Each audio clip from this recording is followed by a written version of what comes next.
Welcome to NucleCast, the official podcast of the ANWA Deterrence Center. Each week we bring you leading nuclear deterrence experts for a lively discussion on current topics. Our host is Dr. Adam Lowther, Director of Strategic Deterrence Programs at the National Strategic Research Institute.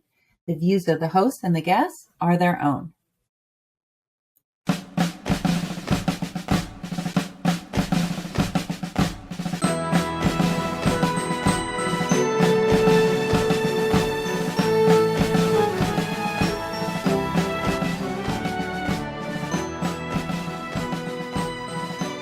Okay, welcome into the newest installment of the NucleCast podcast of the Advanced Nuclear Weapons Alliance Deterrence Center.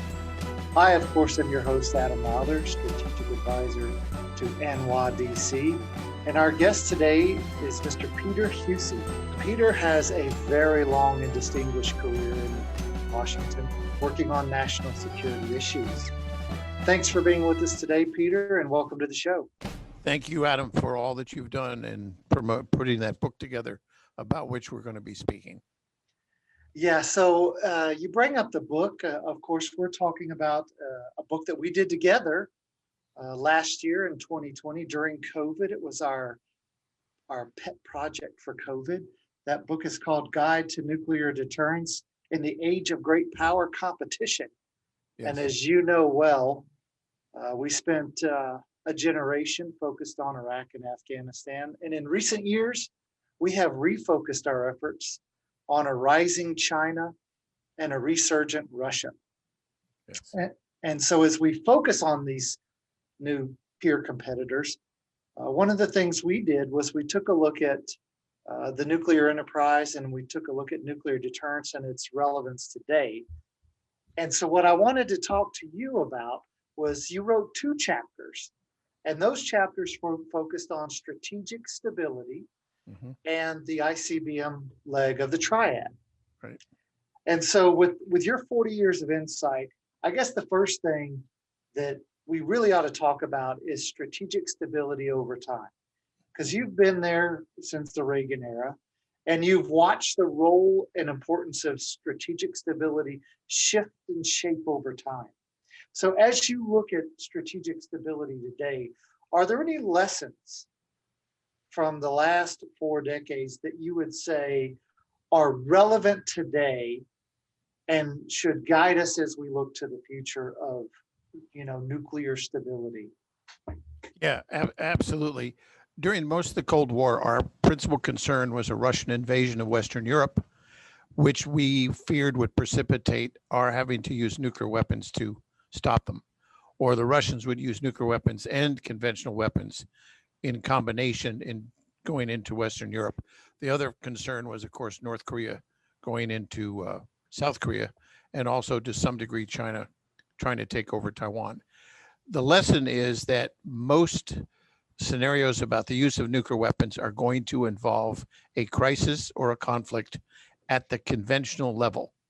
And you had asked me, what is deterrence and what is stability? Stability is preventing the other bad guy from thinking they can use nuclear weapons first or at any time, and that the consequences of using nuclear weapons would be a disaster.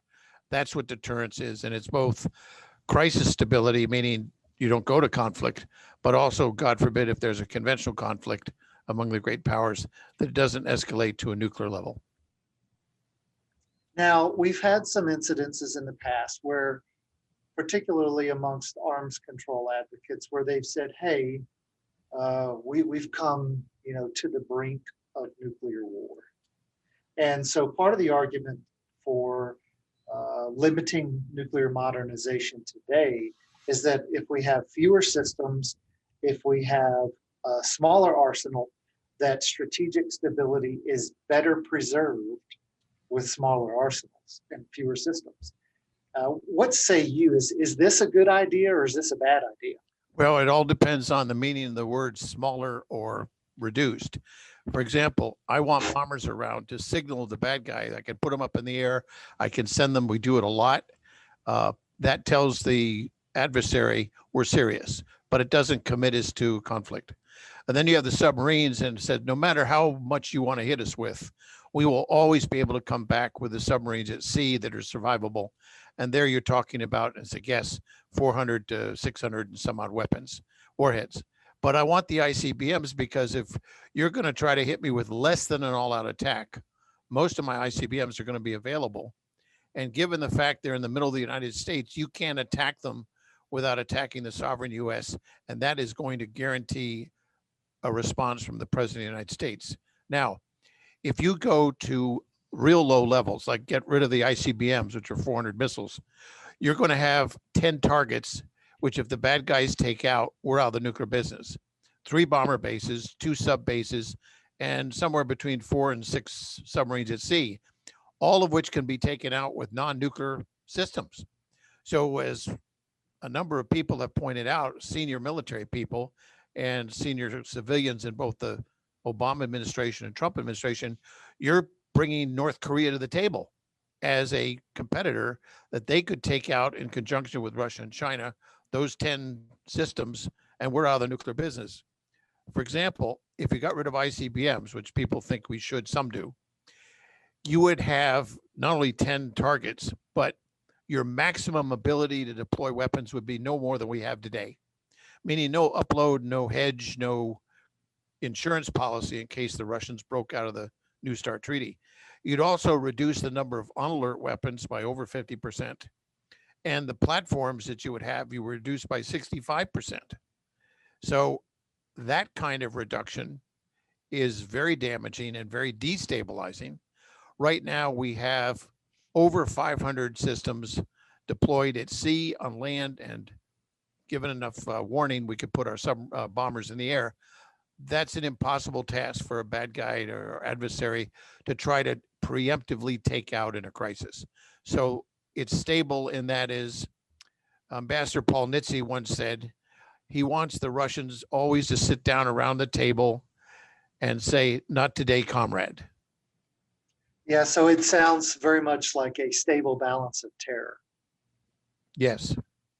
And so as we think about, in particular, as I think about some of the systems that the Russians and the Chinese are developing. So as the Russians develop hypersonic capabilities, and as both Russians and Chinese in that instance, and as the Russians in particular have developed some long-range, low observable cruise missiles, in my own analysis, what I've seen is that if you were, for example, were to remove the ICBM leg of the triad, and as you note, we reduce the number of targets that it would take to essentially eliminate the United States' ability to respond to nuclear weapons use, that can be an enticing target.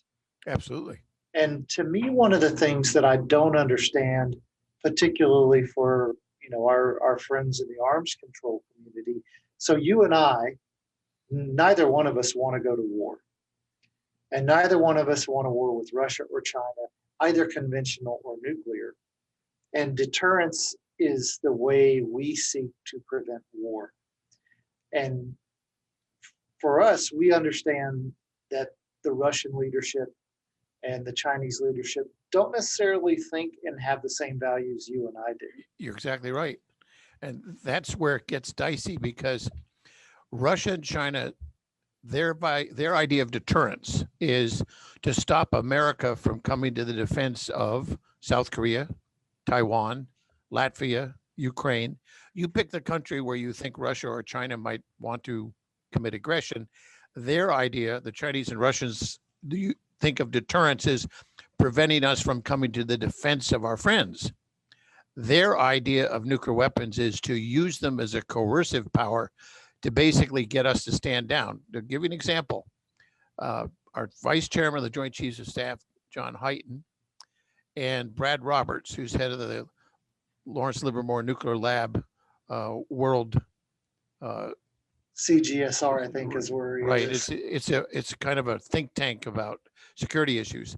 He came up with the phrase "escalate to de-escalate" or "escalate to win." What that means simply is, in a crisis, the Russians would threaten the use of nuclear weapons to say, "We're willing to go way up the conflict ladder.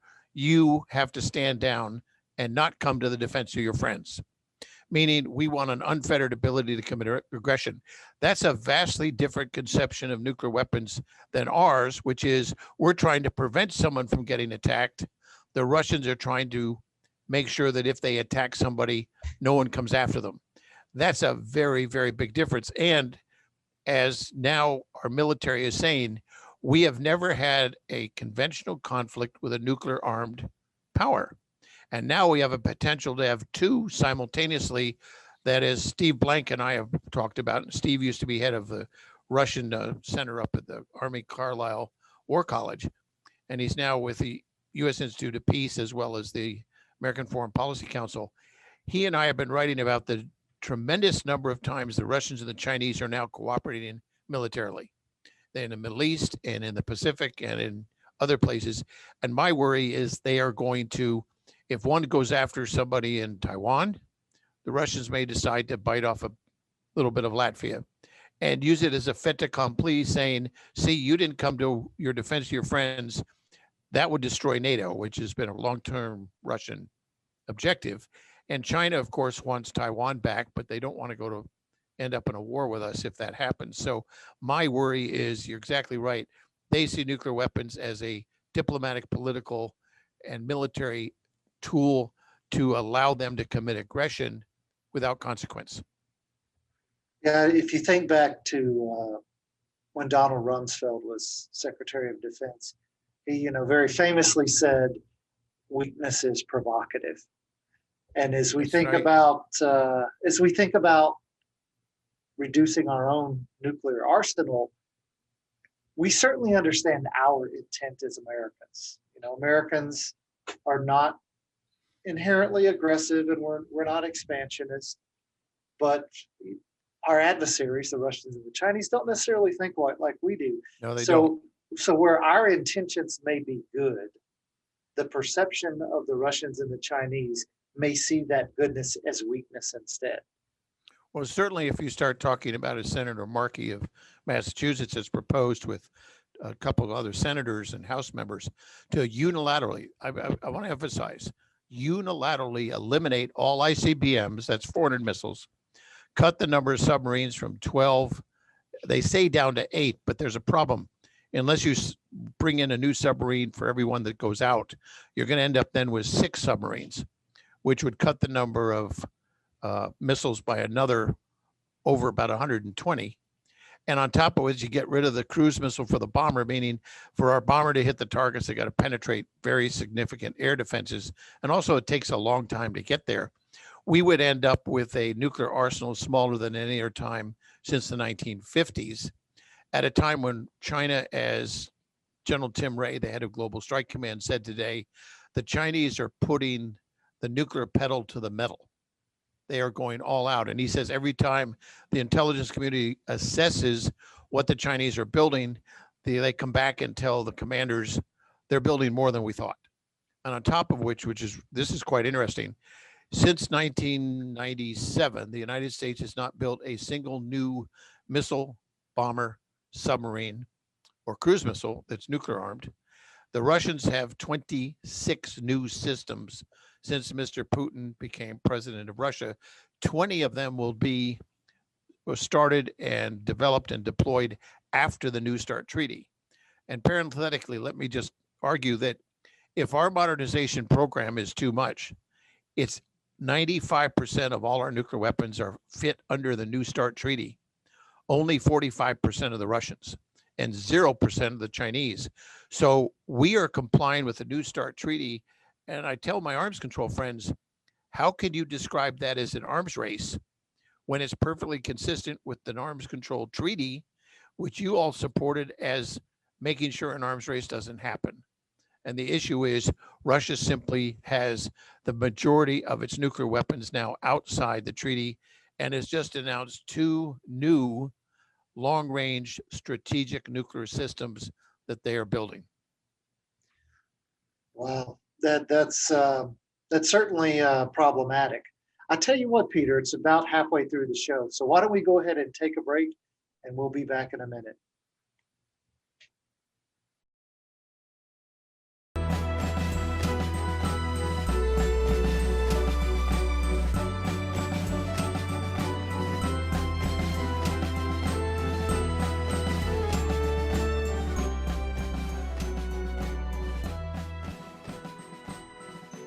This episode of NucleCast is brought to you by the ANWA Deterrence Center, whose mission is to educate Americans about the nuclear enterprise and strategic deterrence.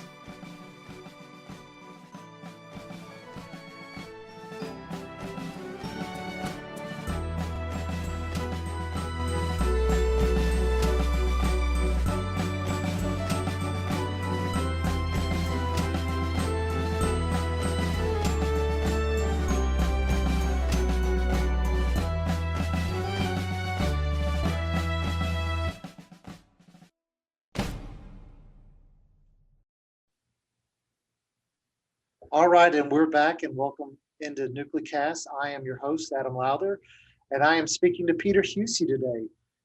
Now, Peter, we were talking earlier about strategic stability, and I want to shift to a second chapter you wrote in the book, Guide to Nuclear Deterrence in the Age of Great Power Competition, and that was a discussion of the role the ICBM plays in our nuclear triad. Yes. Now, we're in the process of modernizing the ICBM and replacing the Minuteman III with the ground-based strategic deterrent. And the ICBM is perhaps, I think unquestionably, the most controversial leg of the triad right now. So if you could just give us a brief explanation for why modernization of GBSD, of the ICBM, is necessary, and what is the rationale for keeping the ICBM? Well, your question is right on. We have three alternatives on ICBMs: get rid of them, take the old Minuteman and continue them, or build a new modular type system that is probably upwards of 70% cheaper to maintain and sustain, and will meet the requirements in 2030, which is better accuracy, penetration capability, of which Minuteman does not. There's also one other thing that's quite fascinating. The cost of Minuteman replacement, even if technologically you could do it, is getting more and more expensive. In 2014, to keep it around for another 20 years would cost $5 billion more than GBSD.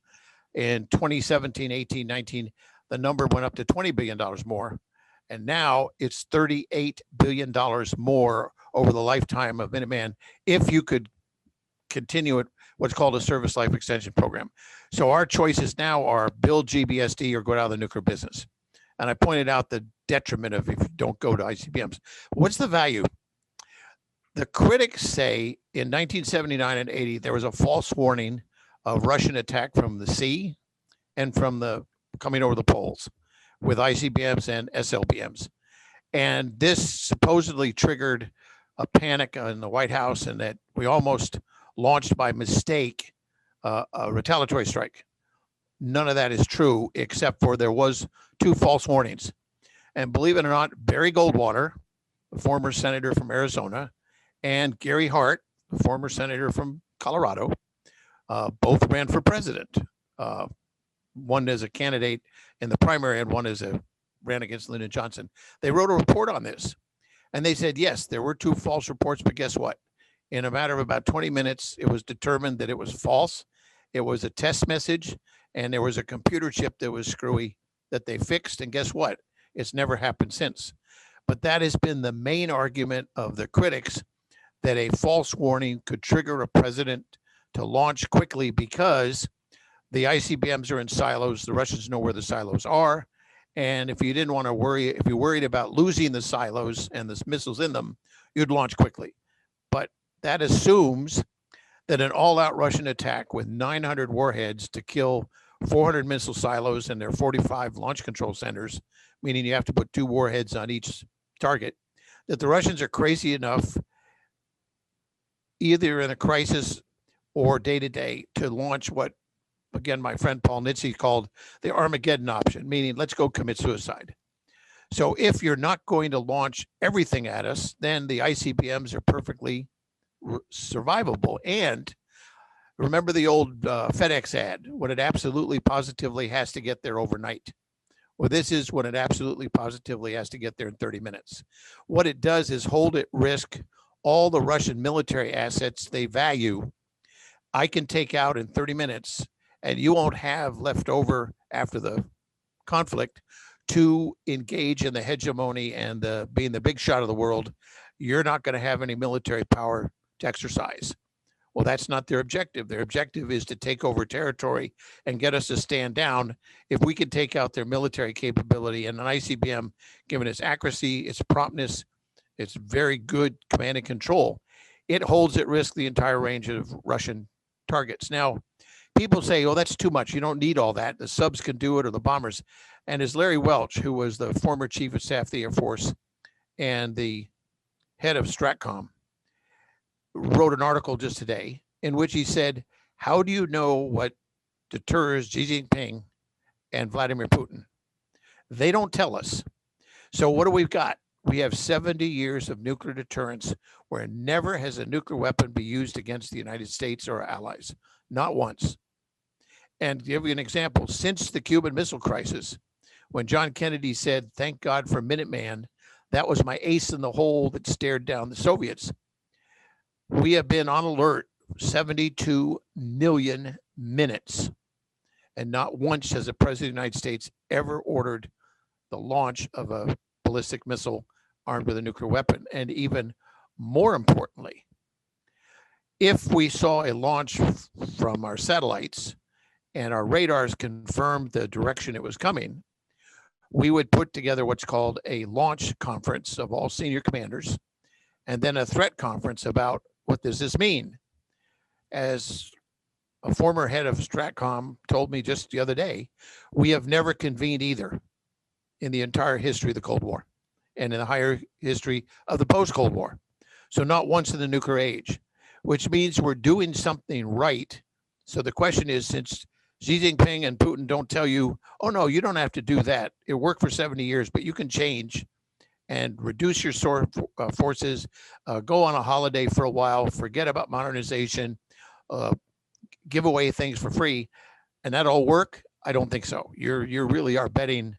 You're not just going to Vegas. You're putting your house, your kids, your wife, and everybody else you know on the table in a game of roulette. And I don't think that's a very smart thing to do. So ICBMs are stabilizing in that they're the heartland of America, and we're telling an adversary, you hit us here, it's not that we won't know who did it. We will. And it's not like we can say, well, what happened to a sub under the water? We don't know what happened. It didn't come home, but heck, we don't know who did it.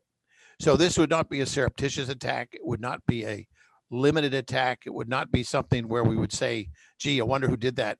This is absolutely certain. We know you, the bad guy, did it, and we're coming back at you.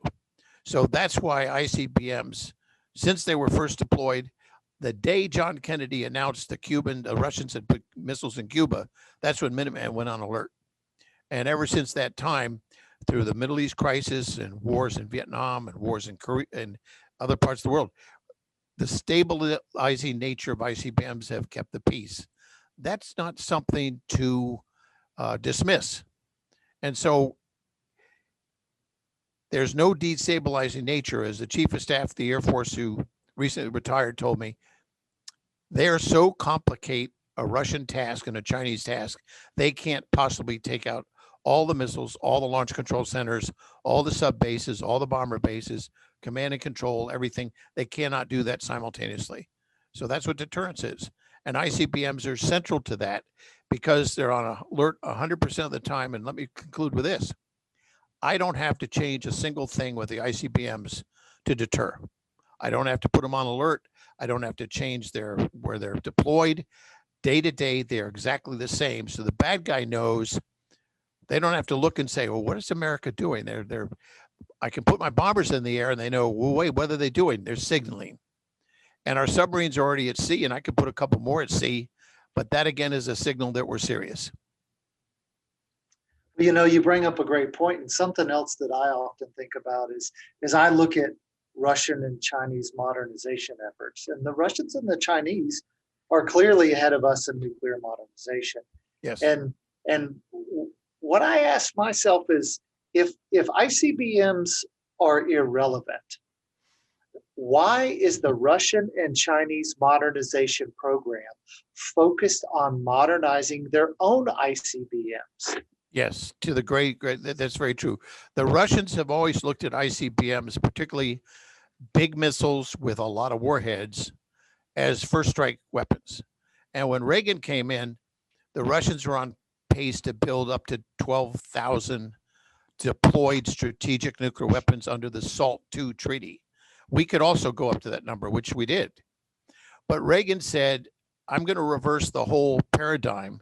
Instead of having arms control allow a buildup, I'm going to take arms control to cut forces from 12 to 6,000 and then to 3,500. At the same time, modernize so what I got left will be even better than what I started with. And that was called the START process. And he started with INF, which was the European missiles that the Russians were deploying by about 2,000 of them. And we had none. The nuclear freeze was going to freeze a horrible imbalance in place. And Reagan opposed the freeze. And as you remember, the 1984 election kind of was a referendum on that. And it was 49 states to 1 in the District of Columbia. That was the verdict. And we completed the modernization effort. And lo and behold, Mr. Gorbachev, particularly at a number of the Geneva summits, went back and forth with the president. My last, Bud McFarland told me they went back and forth 15 times over missile defense and SDI, and whether or not, if we just got rid of SDI, the Russians would say, okay, I'll cut the weapons. We'll do arms control. And every time Reagan came back and said, SDI is my insurance policy in case there's a nutcase out there who launches nuclear weapons at us. And Gorbachev eventually gave up. And that shortly thereafter, you got INF. And then 2 years after that, you got 4 years after that, you got START 1 that reduced weapons to 6,000. And then START 2 that got them down to 3,500. Even though the Russians didn't sign it, they eventually agreed to the Moscow Treaty that brought everything down to 2,200. Now, I'm assuming the Russians are abiding by this, and I don't think they are, but I'm not sure the extent to which they're not. And then under the New START treaty that Obama put in 2010, they've come down to 1,550, though you can have as many bombers as you can fit on, many weapons as you can fit on 60 bombers. But that's an extraordinary change. We have taken tens of thousands of nuclear weapons out of the equation, but modernized at the same time, proving modernization is not inconsistent with greater stability, greater deterrence, and reductions through arms control. So if we're advocating for modernization of the ICBM, one of the primary arguments against ICBM modernization is the cost. Yes. Could you perhaps we've got a few minutes left in the show, so could you perhaps put into context what that cost compares to? Because right. The U.S. federal government deals in trillions of dollars, and nobody has any sense of what $1 trillion looks like. $1 trillion is 1 million times 1 million. Okay, I know numbers are hard to listen to and understand, but let's make it very simple. GBSD is going to last for 55 years. The cost of that missile and the guidance set and the propulsion, everything, is an investment over its lifetime of an additional $1.5 billion a year. People can understand $1.5 billion. We spend $11 billion a year going to the movies by getting in a car and going to literally a theater. So that's an interesting comparison. If I did Minuteman, it would cost me almost twice as much, $2.5 billion a year. Now, what about all nuclear? All nuclear weapon stuff is $43 billion. That includes $20 billion of the Department of Energy. And if I added up the new submarine Columbia class, the new bomber B-21, the new missile ICBM GBSD, the cruise missile for the bomber, and the missile for the submarine, the D5, I get, in the year we're in now, $8.5 billion. That's it. $8.5 billion is the modernization. And in the budget that President Biden has just submitted, it'll go up to about 11 billion. And that's 100% of the bombers, even though they're all going to be conventional too. Only a portion of the new B-21 is going to be nuclear. And the nuclear component is about 3% of the bomber costs, not more than that. So overall, you're talking about spending 43 billion for everything: command and control, warheads, infrastructure, maintaining the current systems and buying the new ones, which are going to happen between 2029 and 2042. Think of that 43 billion, and then the ICBM portion of it is 2.5 billion, which is the budget this year. And then compare that to a defense budget of 750 billion and a federal budget of 6.2 trillion. We're going to be spending, if I do the math, it's less than 0.2% on ICBMs and about 6% of the defense budget on all nuclear. As General Mattis said, when asked, is nuclear deterrence affordable? He said survivability is affordable. So basically, you've heard $1 trillion figures for the all nuclear. What they're talking about is over 30 years, if you add 3% growth per year and add in all the cats and dogs and maintaining the old stuff and the new stuff, modernization is about 400 billion, and about 700 billion over 30 years is sustaining and operating everything. And they assume that operating the new stuff will be more expensive, or will be actually more expensive than the old stuff now, which is getting very expensive to operate. I've done a lot of analysis, and my view is we're going to spend somewhere around $800 billion to modernize, sustain, and operate a brand new nuclear deterrent over the next 30 years. You know, I'll give you an interesting bit of context here. So I was looking at the Center for Medicare and Medicaid Services, which runs Medicare and Medicaid.